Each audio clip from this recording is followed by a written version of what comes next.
Hey, this is Seb from socialanxietysolutions.com. Welcome to Testimonials Tuesday. Here I read comments, testimonials, and so on, hence the name Testimonials Tuesday.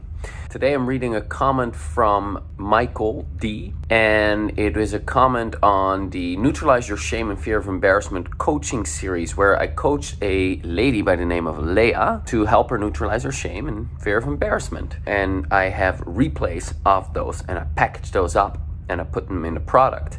And Michael got that and then replied under the first of those 4 replays. Sebastian and Leah, that was great. Thank you. I haven't been tapping for a while, so it's great to get back into it.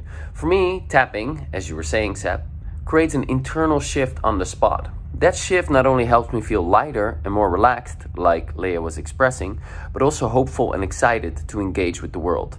I guess that's just what happens when we dissolve the baggage. Also, thank you so much, Leah. I enjoyed tapping with you. You're awesome. Now, if you want to tap along with Leah as well, you can go to bit.ly/fear of embarrassment. That is bit.ly/fear of embarrassment. Talk to you very soon. Bye for now.